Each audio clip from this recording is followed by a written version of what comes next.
Bonjour tout le monde. Voici un bref état de situation quant aux dernières nouvelles sur les mesures du gouvernement du Québec pour contrer la pandémie et surtout quant à leur application pour notre ville. Durant les dernières semaines, les Gaspésiennes et les Gaspésiens avaient redoublé d'ardeur pour diminuer le nombre de cas avant la période des fêtes, puis on a pas mal réussi. Parce qu'en date d'aujourd'hui, il restait seulement 9 cas actifs sur le territoire de la MRC Côte-de-Gaspé.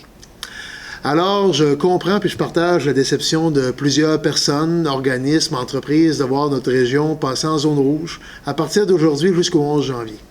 Cette décision du gouvernement et de la santé publique, elle est irréversible et on va devoir vivre avec.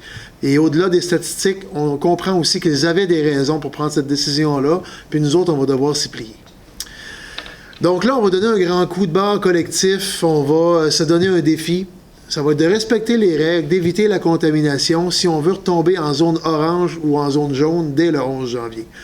Fait que là, je ne vais pas rappeler aujourd'hui toutes les consignes que vous connaissez déjà, là, d'éviter les rassemblements physiques, là, sauf pour les personnes seules.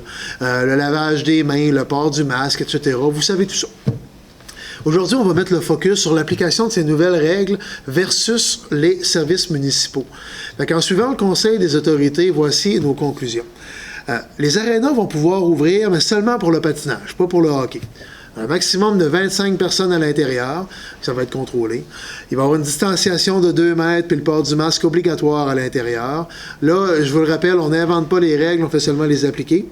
On va diffuser aussi les horaires sous peu, puis vous allez devoir réserver vos places sur le site web de la ville. Ça, c'est pour éviter qu'il y ait trop d'insatisfaction aux entrées, puis c'est pour assurer un meilleur contrôle des entrées.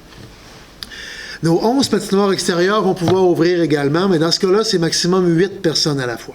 Puis là, je vous le rappelle, c'est des comités de bénévoles qui administrent les patinoires, puis je vous demande d'être indulgents puis d'être respectueux à leur égard. Parce qu'eux aussi, ils doivent appliquer des règles qui nous sont imposées. Fait que si les comités ouvrent leur bâtiment, la désinfection des mains, la distanciation de 2 mètres puis le port du masque vont être obligatoires à l'intérieur des bâtiments. Maintenant, du côté des sentiers et des centres de ski, comme Béchervaise, Forillon, les Éclairs, le Mont-Pessac, le Sentier des Appalaches, etc., là aussi, ce sont des comités qui gèrent ces sites-là. Quand les pistes vont être prêtes, vous allez pouvoir aller skier ou faire de la raquette en suivant les règles, la distanciation, etc. Les comités vont vous indiquer aussi les procédures pour accéder au bâtiment, le cas échéant. Autre chose, dès que la baie sera assez gelée, la pêche sur la glace va pouvoir se faire. Ça va être une personne ou une adresse par cabane. Pas de rassemblement extérieur non plus.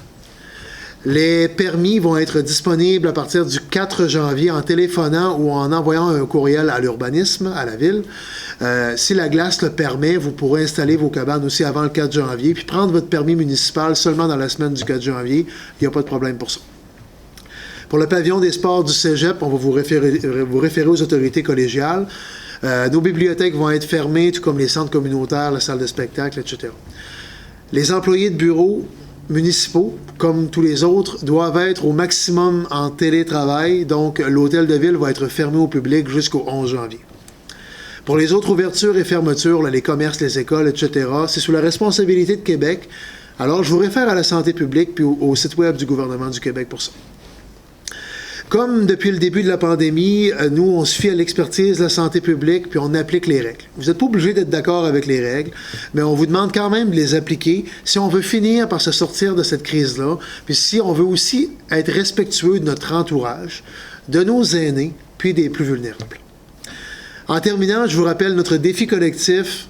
Il faut traverser cette zone rouge temporaire-là en respectant les règles pour retomber le plus vite possible. Dès le 11 janvier, il faut retomber en zone orange ou en zone jaune. Puis ça passe par un respect intégral des règles.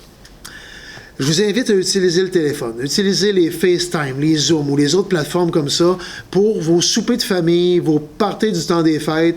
On a pris l'habitude de les faire à distance, mais on n'a pas le choix. Il faut respecter ça, il faut les faire à distance. Puis je vous invite à communiquer avec vos gens. Il ne faut pas que nos gens isolés demeurent isolés. Il y a des moyens technologiques pour les rejoindre. Faisons-le au maximum.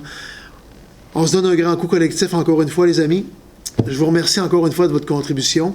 Puis, malgré la situation actuelle, écoutez, je vous souhaite malgré tout de joyeuses fêtes.